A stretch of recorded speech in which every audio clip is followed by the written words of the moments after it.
Well, it's the beginning of day 3 of All Stars with coverage presented by Alienware. I'm joined right now by Carlos Ocelote Rodriguez from G2, running G2, operating G2, building giant G2 teams. How are you doing in Vegas? I'm doing really good, actually. There's a Call of Duty tournament also right around the corner, which one of our teams is playing as well.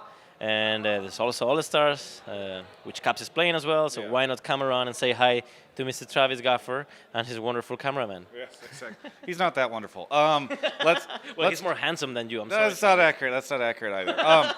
But let's talk. So have you had a chance to hang out with Caps and folks here? I just arrived. He was in a pick and ban phase, Okay. and he seems to be playing AD carry. So I don't know what the fuck is going on anymore. Maybe I have to swap him to AD carry. I interviewed him, and he said he's been really enjoying playing AD carry. So yeah, maybe we have.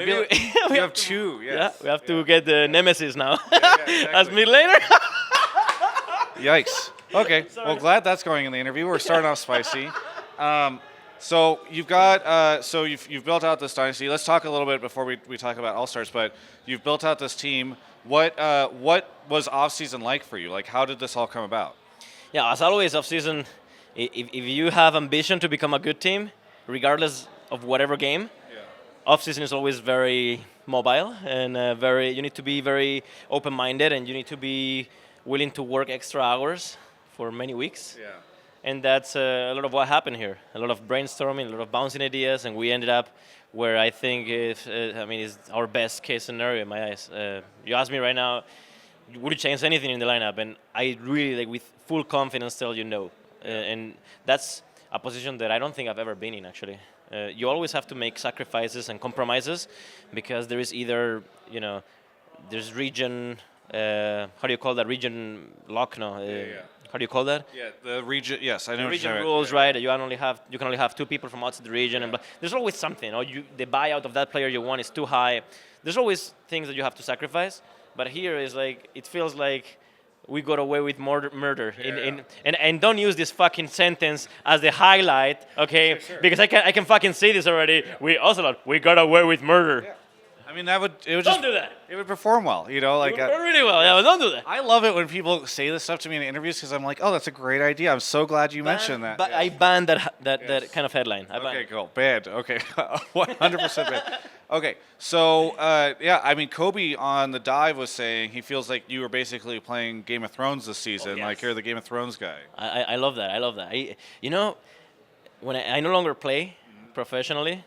And when I play League of Legends, I'm not that good anymore. So this is my mid lane now. The off season is my mid lane. Yeah. Also in other games, I like it. I just like it very much. Yeah. It's the shit I love the most. Yeah. You get to play off the Rift, but still playing League of Legends. Just a different level of League of Legends. I love that. Well, while we're on that topic, a more serious question.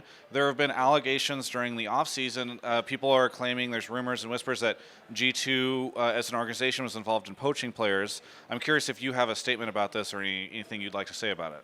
Yeah, I mean, and by the way, I literally just arrived, and we never spoke about any question or whatever. I know you were going to mention this, of course, and I was not prepared for this, but the only thing I can say, or I will say, is that it's the same answer I gave to, I think it was VP Esports when this article came out, which is that G2 has not done any of that. I mean, that's period, right?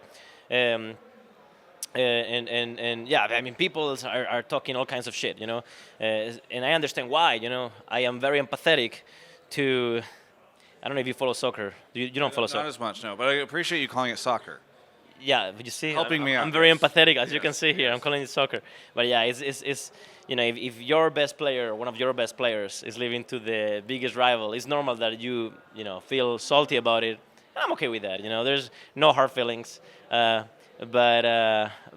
which means that I can also have leeway to have fun also myself in social media, which is what I'm doing. Do you see a world where it could be perceived that way? Like, is there any misunderstanding or any guesses as to sort of why people would think that? At the end of the day, the only thing that matters is facts. I like facts. So the moment people see, if imagine there's a moment in which we would get penalized or something by, then people can say, "Oh, you poached," There's no such thing. I don't think there will be such thing. I don't believe so. And with the data I have, the facts I have in front of me, I know that will not happen. So the only thing that matters is facts.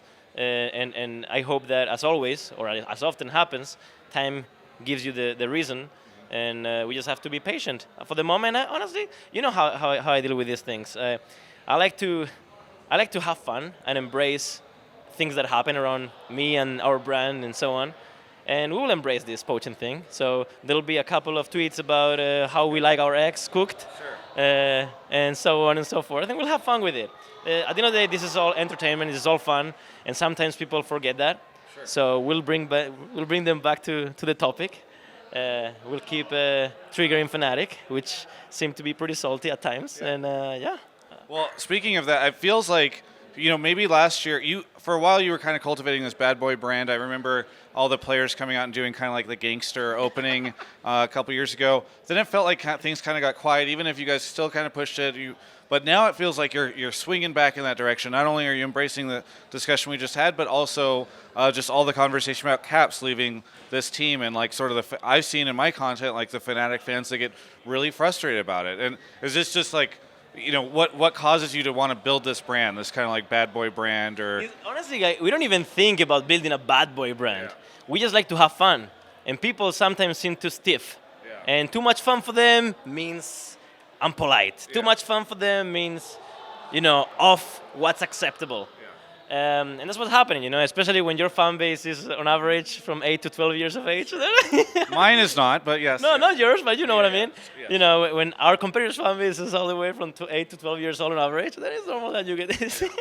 I'm throwing too much shade. It's fine. No. I mean, it's fine. I assume that. I mean, the crazy thing to me about this is that there was already a very strong G2 Fnatic rivalry. Quite frankly, we don't have that in North America very much anymore. Like, there's little rivalries or reasons, but like it's crazy to me just like how big this rivalry is getting, and I think the Caps thing really like ignites it in a really big way. Yeah. Yeah. So I have a theory, which is people buy.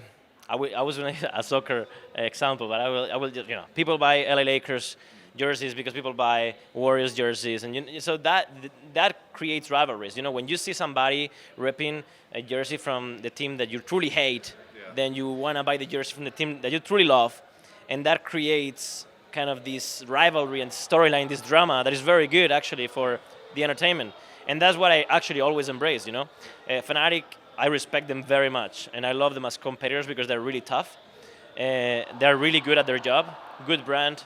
Good content. They're not like parasites that I historically have named a few. I like when people really do their best to make this the best possible entertainment, Yeah. And even though they say whatever, I'm not holding any grudges or whatever. I like the fact that they're tough competitors, same as Misfit, same as a few more. I really like that. So I just embrace that rivalry, and I just want to make sure that there's as many dramas, controlled dramas as possible between us. Yeah.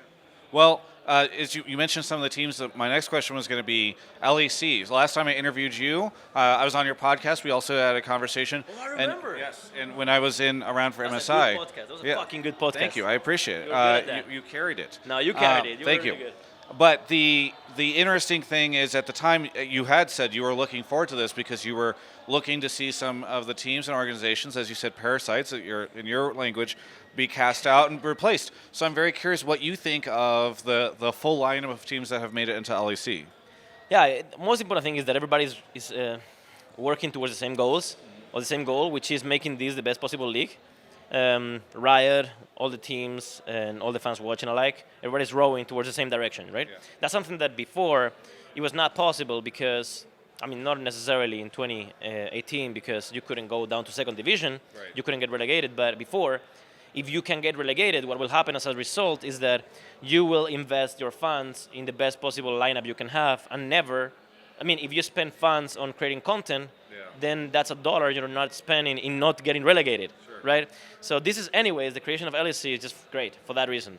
It will incentivize that, yes, there will be teams that will never be top 3, but as a result, they will have to counterbalance with really good branding and really good content. I love that.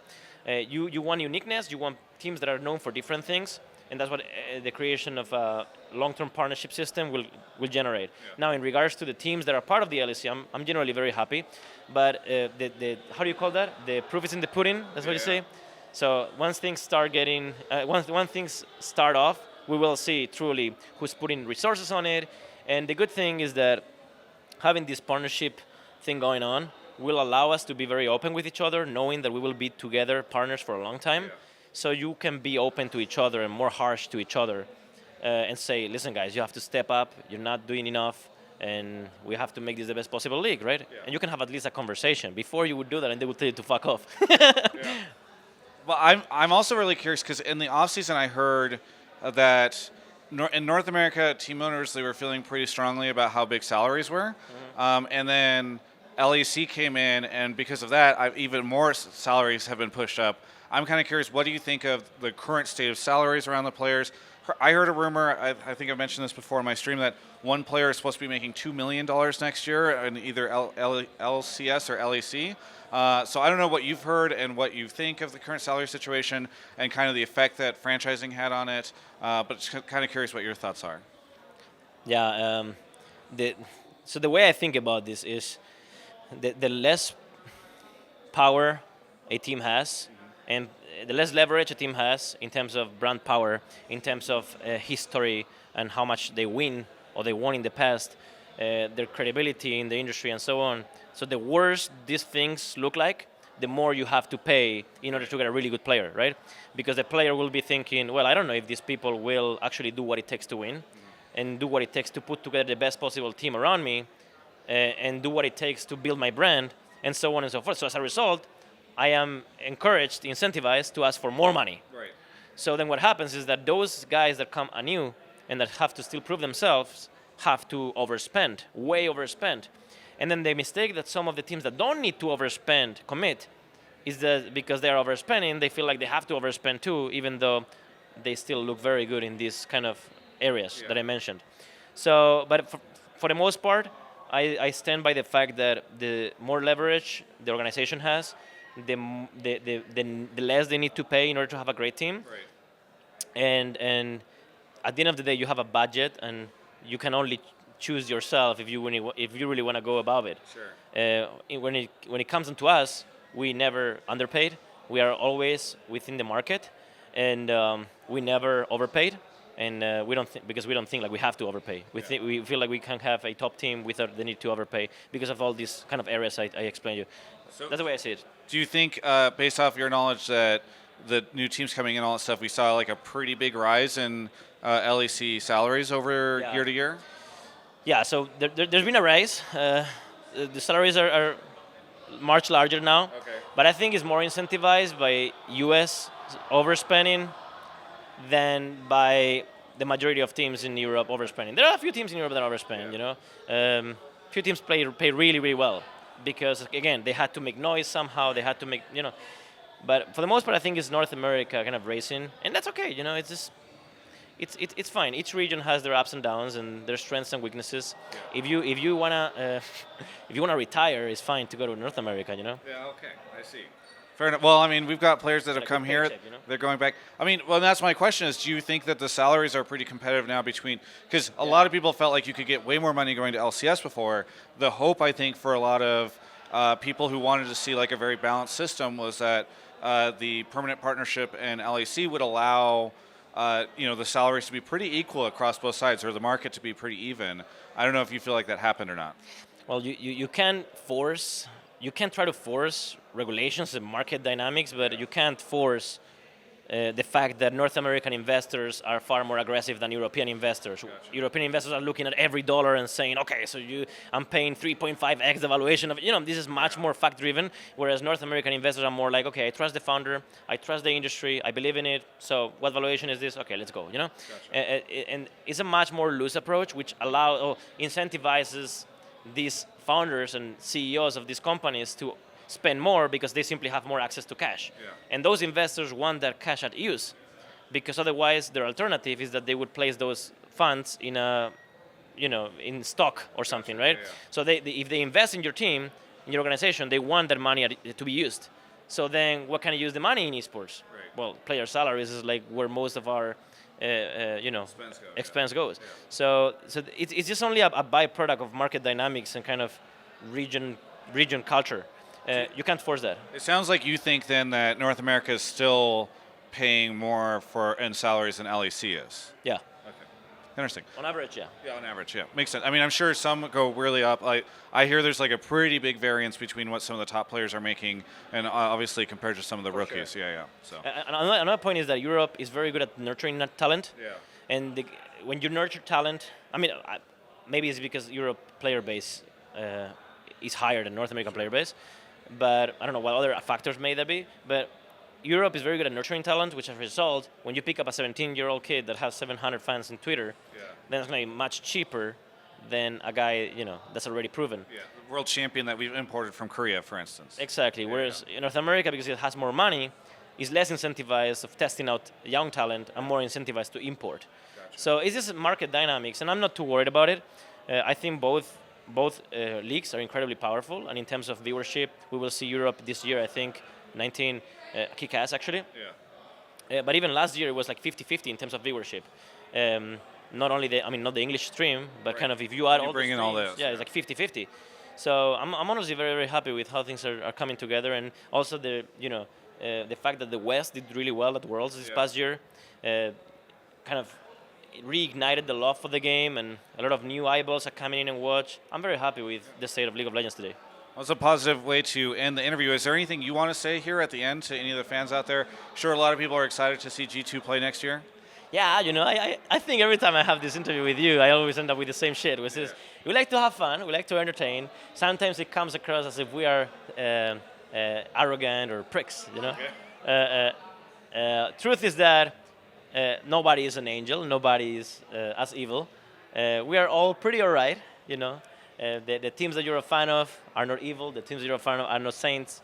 We're all pretty all right. The only difference is how much fun we have openly, I think.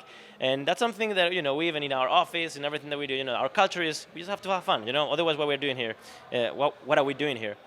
So just every time you see a tweet of mine, try to look at it not with cynical eyes, but try to look at it with, okay, this guy is just trying to have fun. That's it.